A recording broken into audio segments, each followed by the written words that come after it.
Hello Nature Art Group, we're back again. I'm going to show you a little something that hopefully you can do at home. We'll do some rust dyeing. Now I don't claim to be an expert in this, I just play with it, but I'll show you roughly what I've been doing. I don't do a lot of rust printing that's purely rust. I tend to combine it with cyanotype, which is what I've done here.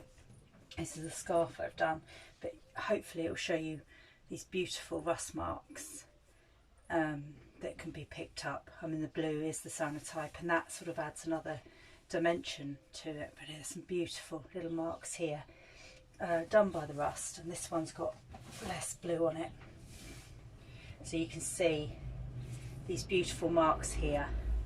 And these are very watery, and you see here, that's really, hopefully you can see that clearly.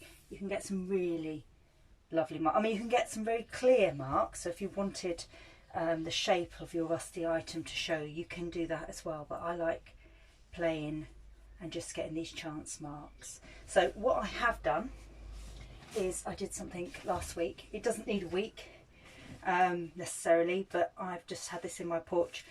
Heat is really good for rust, and I don't know what this is going to look like. Hopefully this will be fine. But it's been in a really sunny porch. So if I unroll this and see what happened, these are my these are blades, standing knife blades, large standing knife blades. You can see here. So I have been rusting. You can see the marks here. So this is just a basic cotton, like a lining, a curtain lining, but you can try it on. It works best on natural fibres. I've not had so much success with man-made fibres at all, really. So this just give you an idea. And what I did with this is, because these are very particular shape, as you can see, I folded the fabric up so that the marks would come in different areas, so they didn't look like just stripes that would come off this. So I can lay that out. Well, that's better than the first one. You'll see the first one in a minute I tried. There's some nice marks there. And you don't have to stop there. All the ones I just showed you, I didn't just do one printing, I then work them again and work them again. So it's about really playing. It's really simple. This has got a little bit of cyanotype left in it, so there's a little bit of blue in there, but that's kind of nice. It's really nice. It's I don't usually use this kind of fabric, and muslin is what I prefer to use. So this was the second time I tried using a thicker cotton. So what I'm going to do is I'm going to show you what I did. So I'm just going to go and get my piece of cotton.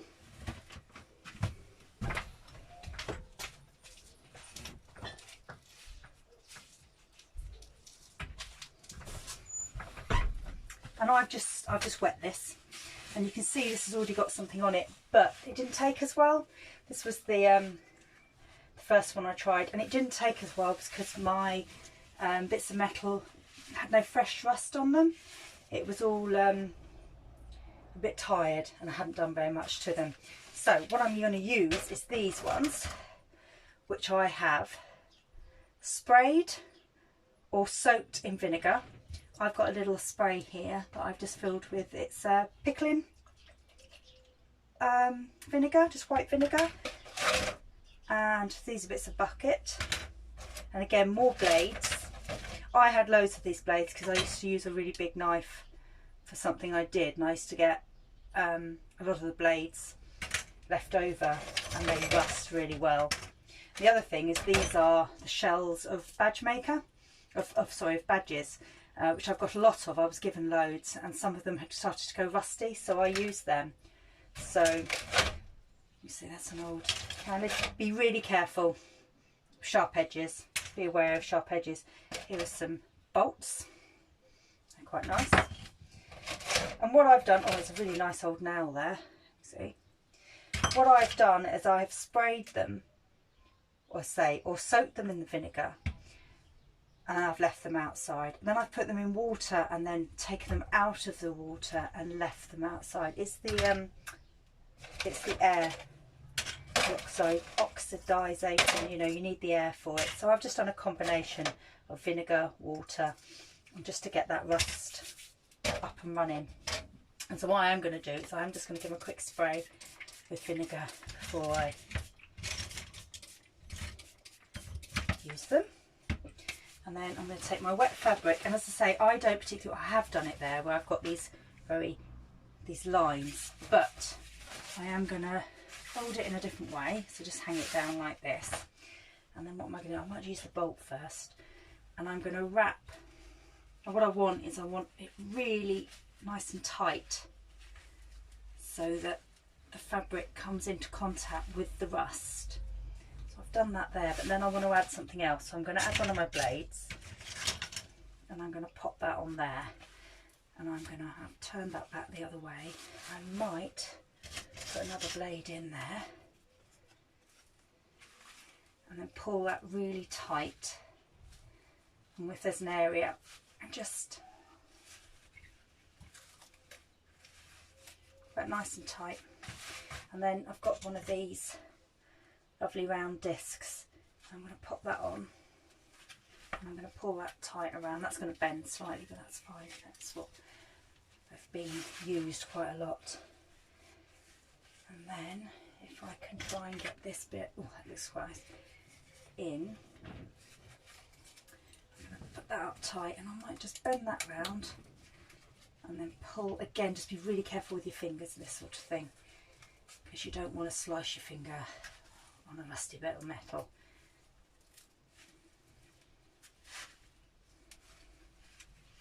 And then what am I going to put in then? I'll put in another disc there, because I know they look really great, and they look great when they're all opened up. And then another blade. And then I'm just going to tie. So nice and tight. You can tie this with some string, or I hold it. And what I'm going to do now is I put that in my porch, which is south facing, glass, and probably tomorrow or the next day unravel it and see what it looks like. If you haven't got anywhere hot, it'll take longer, but if you can put it somewhere in the sun, it's great. And if I decide, I might decide actually, because sometimes what I do is I'll leave it in the sun for a couple of days to dry, and then I'll dump the whole thing in water again and then put it back out again. And it's just about playing. Unravel it, see what it looks like. If you don't like it, it's not rusty enough, try it again. But as I say, the key is really, it's finding some items in and around the home that you might have that you just need to get rusty, and that takes the time really. So I'd give a little bit of time to that, just, you know, a little bit of vinegar, a bit of water, and then leave them out in the air. I actually soaked the first ones in vinegar and water for weeks, and then was really disappointed that they were sort of like black, and then I left them out on the side and they went this beautiful orange colour. So these will live in my garden, but again, every now and then I have to sort of soak them again, because they sort of lose, all the rust goes into the printing. So there's lots of technical terms, lots of great artists you can look at. Alice Hole is a really well-known artist that works with rust. She's worth looking up actually to see. And then just have a play. As I say, you can do lots of different things with it. You can, as I say, I've done a scarf. I bought a scarf already hemmed to try this out on, or you can use old t-shirts, bed sheets. I have washed them because I've left them out in the rain, and I have washed them because sometimes when I've done this 2 or 3, 4 times, I just put them on a cold wash. I think it works the same as if you're dyeing, if you need to set it with salt, and then be careful what you wash it with if you wanted to do something and keep it. Okay, a nice short one this week rather than last week's really long one. Okay, good luck.